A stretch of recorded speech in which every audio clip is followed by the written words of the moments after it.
Selamat yang berpuasa, menikmati sajian ini sambil menunggu berbuka puasa. Please go for watching. Selamat datang di Libya Channel 1784, menyajikan novel cerita, petualangan, perebutan tahta, harta, warisan, dendam dan cinta. Go for watching.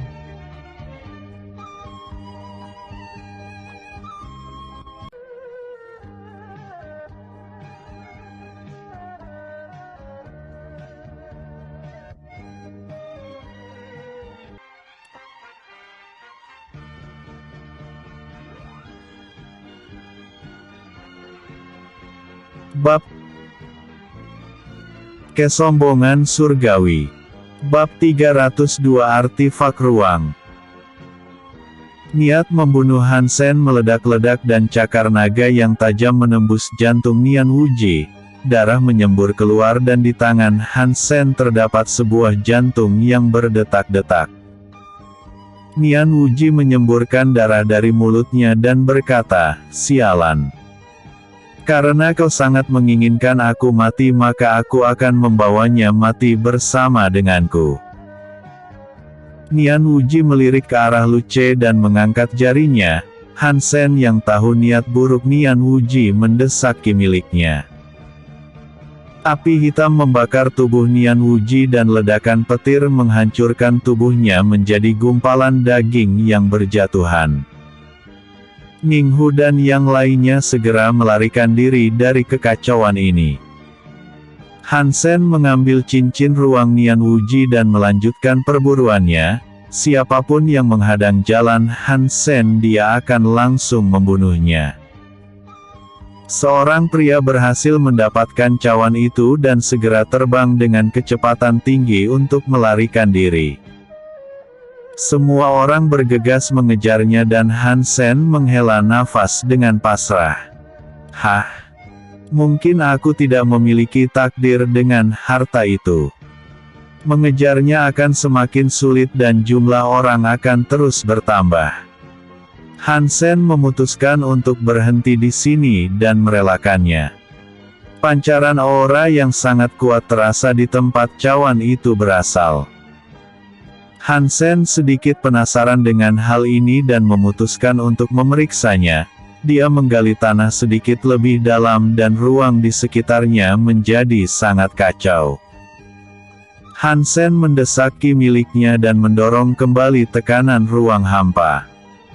Setelah menggali untuk beberapa waktu Hansen menemukan istana kecil seukuran telapak tangannya dan aliran ruang yang sangat terasa. Hansen buru-buru menyimpannya ke dalam semesta kecilnya dan melihat sekelilingnya yang sepi. Dirinya tidak tahu harta jenis apa istana ini, namun jika harus menebak maka pastinya harta ini adalah artifak ruang yang memiliki dimensinya sendiri. Jika benar ini adalah artifak ruang maka perjalanan kemari tidaklah sia-sia. Mungkin hanya aku yang bisa menyadari keberadaan artifak ini karena memiliki pencapaian dalam Divine Dao Ruang. Merebut api suci dari tangan mereka terasa sangat tidak mungkin. Lebih baik aku mundur terlebih dahulu dari tempat ini dan memeriksa semua harta yang aku dapatkan. Hansen mendesak ki miliknya dan segera pergi mencari tempat untuk menetap. Setelah terbang cukup jauh Hansen menemukan bintang sepi tanpa penghuni. Di sana dia membuat tempat persembunyian dan memeriksa semua pendapatannya. Ada lebih dari 30 artifak tingkat immortal bumi dan 12 artifak tingkat immortal emas. Terlebih kristal sumber yang mencapai 60 juta ini benar-benar membuat Hansen ingin melompat karena kegirangan. Kultivator yang dia bunuh beberapa berasal dari sekte yang tidak dia ketahui.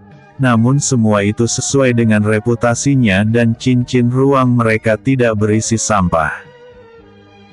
Ada banyak pil roh yang dapat menunjang kultivasinya. Sekarang dirinya bukanlah anak terlantar yang miskin. Hansen mengeluarkan istana kecil itu dari dalam semesta kecil miliknya. Dia menuangkan ki miliknya dan menanamkan segel jiwanya agar dapat mendapatkan kendali penuh. Hansen merasakan aliran kekuatan ruang yang sangat kuat dan sosoknya diseret masuk ke dalam istana. Hansen muncul di halaman istana itu dan tebakannya sama sekali tidaklah salah. Artefak ini memiliki dimensinya sendiri. Walaupun tidak terlalu luas dan hanya sebesar istana kerajaan, namun fluktuasi aura di sini sangat melimpah. Hansen melihat sebuah batu hitam dan berjalan ke arahnya. Semakin dia mendekat maka semakin terasa penolakan dari kekuatan ruang. Sungguh ini adalah keberuntungan yang sangat besar. Aku tidak tahu kultivator macam apa yang dapat membuat hal besar seperti ini. Tapi karena aku yang menemukannya maka semuanya akan menjadi milikku. Hansen melanjutkan, batu ini mungkin adalah tolak ukur pencapaian kultivator itu. Jika aku bisa mengasah Divine Dawn Ruang dengan mempelajari dari batu ini, mungkin aku akan mendapatkan pencerahan. Perlahan Hansen duduk dan mulai merasakan aliran kekuatan ruang dengan sungguh-sungguh. Retakan ruang muncul di mana-mana dan Hansen masih terus mencoba yang terbaik untuk memperdalam kemampuannya. Setiap pemahaman Divine Dawn seseorang pasti berbeda-beda, namun Hansen bisa menggunakan media batu yang mengandung kekuatan ruang yang kuat ini untuk mempertajam pemahamannya. Waktu terus berlalu dan selama 5 tahun Hansen sama sekali tidak bergerak dari tempatnya. Kultivasinya terus tumbuh dan Hansen dapat membuka serta menutup ruang dengan bebas. Auranya terus melonjak dan tanpa sadar dia sudah menerobos ke tahap menengah tingkat immortal emas. Hansen membuka matanya dan pancaran aura yang kuat meledak dari tubuhnya. Tatapannya seolah seperti kehampaan dan Hansen mendapatkan pencerahan dalam penggunaan kekuatan ruang. Episode sebelumnya. Bab 301 mengakhiri masalah. Episode berikutnya. Bab 303 pencapaian besar. 303 pencapaian besar. Hansen mendesaki miliknya dan piringan hitam muncul di ujung jarinya. Perlahan dia merubah bentuknya menjadi berbagai hal dan kendalinya dalam kekuatan ruang menjadi lebih hebat. Divine Dawn Ruang yang merupakan teknik tipe serangan dengan pembentukan serta pemadatan. Apakah ada kultivator yang dapat menahan kemampuan seperti ini? Tidak heran jika Divine Dawn Ruang sangat langka dan hampir mustahil untuk dipelajari tanpa bakat alami. Hansen cukup puas dengan pencapaiannya dan merapikan dirinya. Segera dia masuk ke dalam istana dan melihat banyak rak buku di perpustakaan. Semuanya berisi teknik bela diri yang hebat dan Hansen menemukan apa yang dia cari, buku mengenai resep pil roh. Hansen tidak tahu apakah ini sudah lengkap atau tidak, namun seharusnya ini dapat membantu Lucio untuk meningkatkan keterampilannya. Hah? Sebentar lagi medan perang kuno akan ditutup. Aku tidak ingin membuang waktuku di sini dan setelah kembali aku akan memeriksa semuanya satu persatu. Hansen memiliki kendali penuh atas artefak ini dan segera keluar. Hansen menyimpannya kembali ke dalam semesta kecil di dalam tubuhnya. Selain kristal sumber semuanya sudah aman dan jika dia dirampok sekalipun dia tidak akan rugi banyak. Energi alam yang bercampur dengan bintang ditarik masuk ke dalam tubuh Hansen. Dia merasakan kalau dirinya dapat melakukan apapun dan dia bisa percaya diri untuk keluar selama tidak melawan gadis naga. Hansen melihat seseorang yang melintas dengan cepat.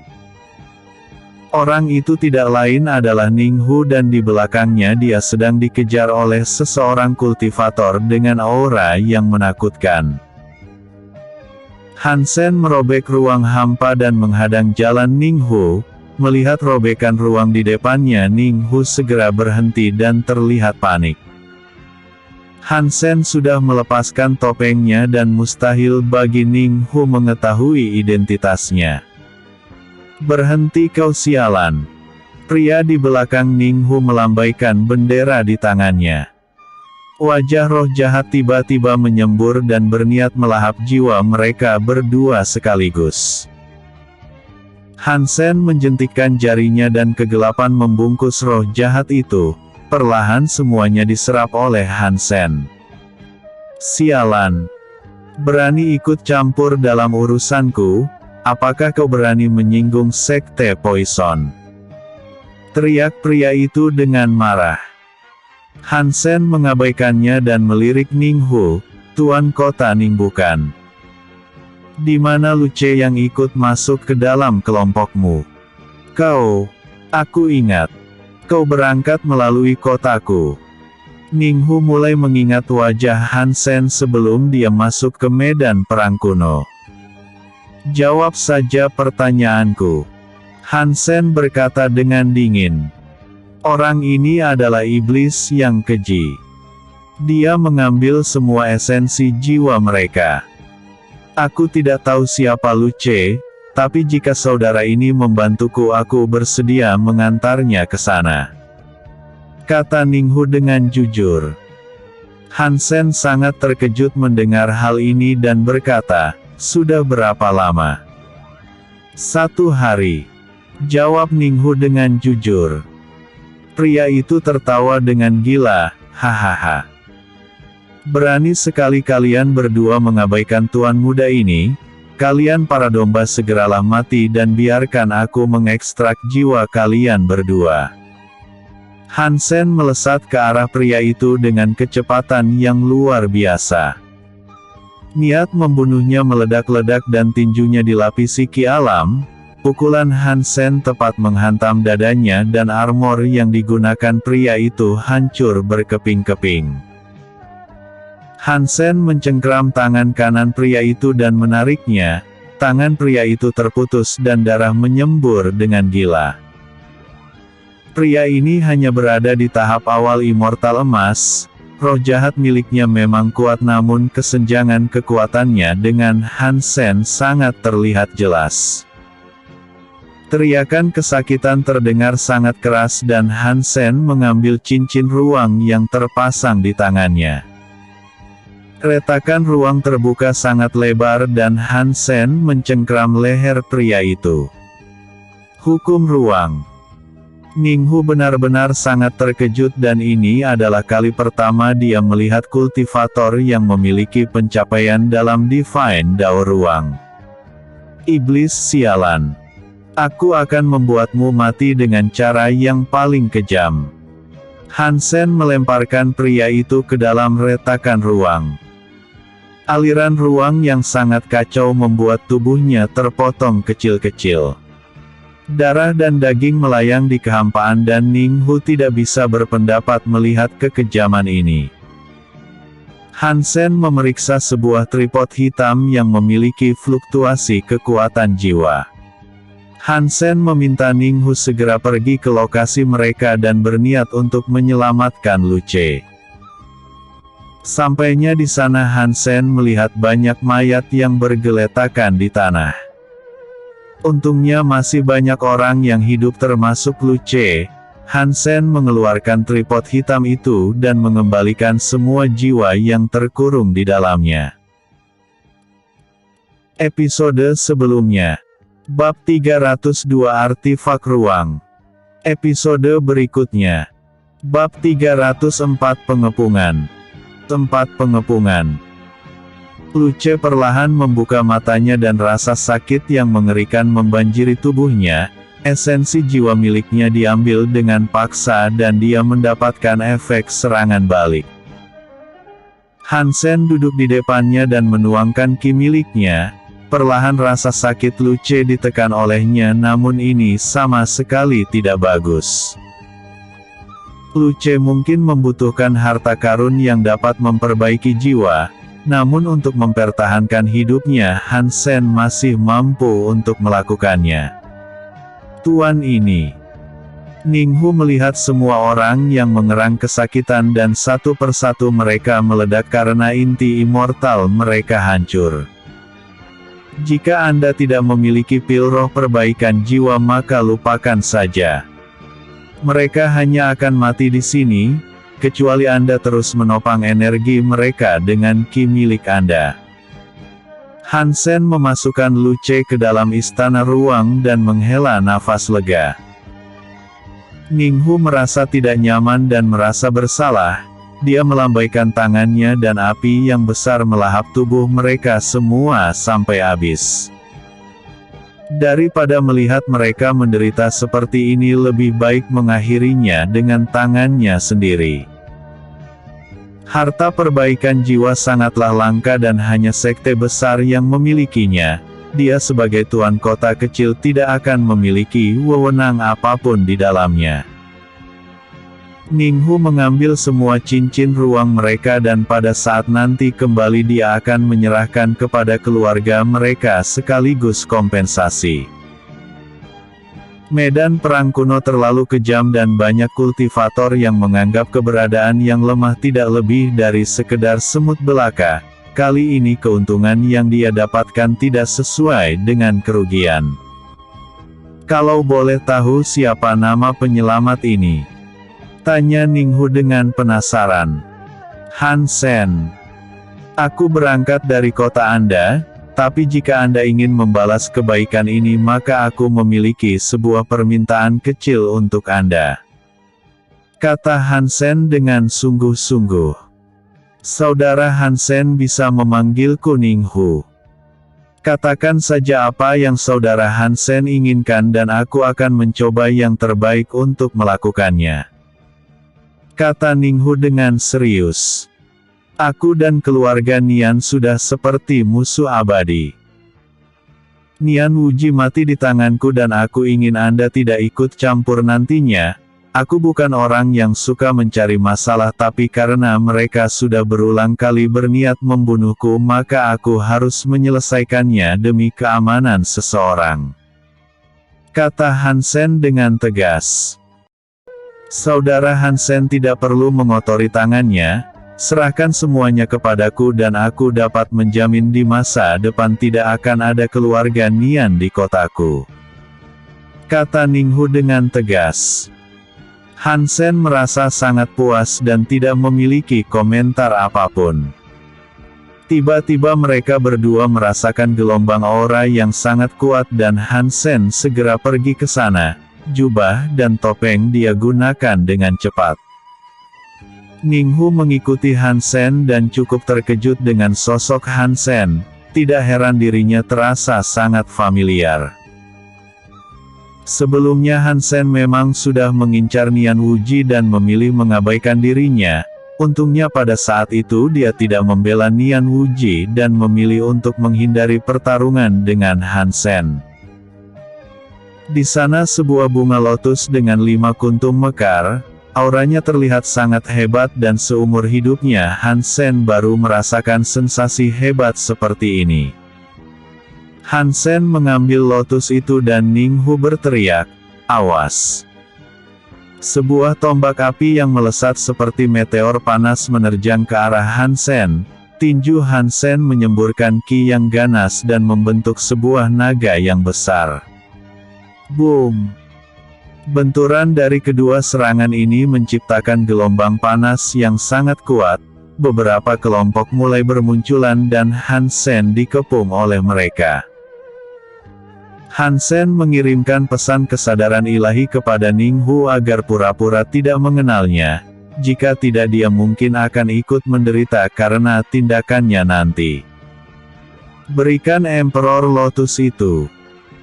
Teriak seorang pria muda yang berambut merah yang bernama Ciwu yang berasal dari Sekte Dewa Matahari. Hahaha. Kau pikir kau bisa meminta itu sinakmu? Di sini bukan hanya kau saja yang menginginkannya. Kelompok yang lain berdatangan dan kali ini adalah Tianming yang berasal dari Sekte Langit. Satu persatu mereka berdatangan dan menunjukkan niat untuk merebut harta di tangan Han Sen. Tidak sedikit dari mereka yang berada di tahap akhir tingkat immortal emas dan Han Sen tersenyum puas. Bisakah salah satu dari kalian menjelaskan apa manfaat dari Emperor Lotus ini? Tanya Han Sen dengan penasaran. Kau bodoh. Seorang pria mengutuk Han Sen dan menerjangnya dengan ganas. Han Sen tersenyum dan mendesak ki miliknya. Retakan ruang hampa mengelilinginya dan semua orang dikejutkan oleh gerakan ini. Jika ini dirinya yang dulu maka Han Sen akan memilih untuk mundur, tapi sekarang dia memiliki kemampuan untuk menahan mereka dan selama dia menggunakan hukum ruang seperti ini mereka tidak akan bisa menyentuhnya. Episode sebelumnya. Bab 303 Pencapaian Besar. Episode berikutnya. Bab 305 Pertukaran. Bab 305 Pertukaran. Semua orang benar-benar dikejutkan dengan penggunaan Divine Dao Ruang. Sekarang tidak ada yang berani bergerak untuk menyerang Han Sen dan tidak ada dari mereka yang berani mengambil resiko. Sekarang bisakah kalian berbicara dengan damai? Tanya Han Sen yang terlihat geli. Sialan. Jika kau memberikanku satu kelopak Emperor Lotus maka aku akan mengizinkanmu bergabung dengan Sekte Dewa Matahari. Aku akan memberikanmu perlindunganku dan membuatmu menikmati sumber daya kultivasi yang tidak ada habisnya. Kata Ciwu dengan bangga. Jangan membanggakan dirimu sendiri di depan kesombongan surgawi ini. Ingin memberikan aku perlindungan? Jika kau datang sendiri kemari aku lebih suka bertarung sampai mati dan mengambil semua hartamu. Jawab saja pertanyaanku tentang kegunaan Emperor Lotus. Kata Han Sen dengan dingin. Ciwu mungkin memang kuat namun Han Sen tidak akan mengalah begitu saja. Dalam pertarungan 1 lawan 1 dia masih bisa membunuh Ciwu dengan berbagai cara. Menarik. Baru kali ini aku menemukan sesuatu yang menyenangkan. Biarkan aku menjawab pertanyaanmu. Emperor Lotus itu memiliki manfaat untuk menerobos Immortal Emperor tanpa hambatan. Tentunya itu ada 5 kelopak dan sebutkan saja harga yang kau minta. Kata Ciwu dengan kesal. Tianming tersenyum dan berkata, itu benar teman. Tidak ada untungnya kau menyimpan itu semua. 1 kelopak sudah cukup untukmu, kami bersedia menukar harta kami. Oke. 500 juta kristal sumber. Jika kalian bisa memenuhinya maka aku akan memberikannya. Kata Han Sen dengan tegas. Itu mustahil. Bahkan jika kami semua menyerahkan cincin ruang kami jumlah itu tidak mungkin ada. Tolong berikan penawaran yang masuk akal. Kata Tianming dengan santai. Han Sen menghela nafas dan berkata, bagaimana jika artefak tingkat Immortal Emperor? Omong kosong. Sesuatu seperti itu terlalu berharga. Tidak ada orang bodoh yang akan menukarkan hal semacam itu. Ciwu berpikir kalau Han Sen sudah sangat berlebihan. Seorang wanita yang anggun mendekat dan berkata, perkenalkan nama saya adalah Xiao Dai yang berasal dari Sekte Bintang Surgawi. Jika tidak keberatan saya ingin menukarnya dengan api suci, apakah tuan ini bersedia melakukan pertukaran? Api suci memang sebuah harta yang berharga namun tidak semua orang bisa memurnikannya, resikonya terlalu besar dan lebih baik menukarkannya dengan harta yang jelas dengan manfaatnya. Sepakat. Hansen membuka ruang dan berkata, Nona Xiaodai bisa masuk untuk menyelesaikan pertukaran. Mereka berdua menyelesaikan transaksi dan Xiaodai sangat puas, terima kasih. Jika Tuan mau aku bisa merekomendasikan Tuan ke Sekte Bintang Surgawi, dengan kemampuan Tuan seharusnya Sekte akan menerimanya dengan tangan terbuka. Tidak perlu. Aku terbiasa untuk bebas. Hansen menolaknya dan tidak menginginkannya. Sangat jarang untuk melihat kultivator yang memiliki pencapaian dalam Divine Dao Ruang. Jika Tuan bersedia datang maka kami akan menerimanya dengan tangan terbuka.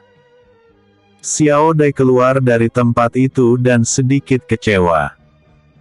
Tianming dan dua orang lainnya juga menukarkan api suci mereka. Sejujurnya ini adalah kerugian besar karena menukarkan harta seperti ini.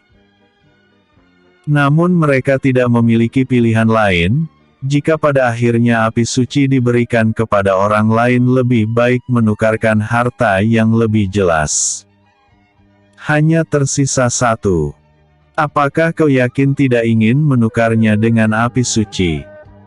Tanya Hansen kepada Ciwu. Kau tidak ingin menggunakannya?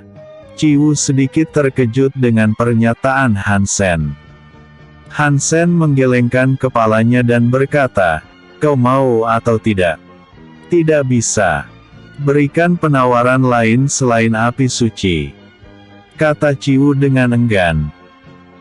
Dirinya memiliki kecocokan untuk menggunakan elemen api. Dia yakin memurnikan api suci adalah hal yang mampu dia lakukan.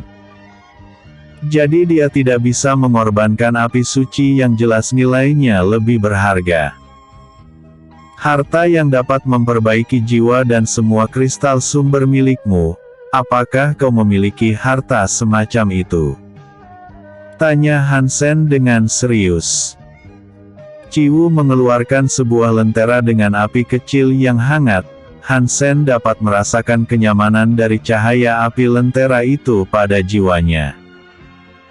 Hal ini mungkin tidak dapat memperbaiki jiwa namun setidaknya itu dapat menahan kerusakan lebih parah.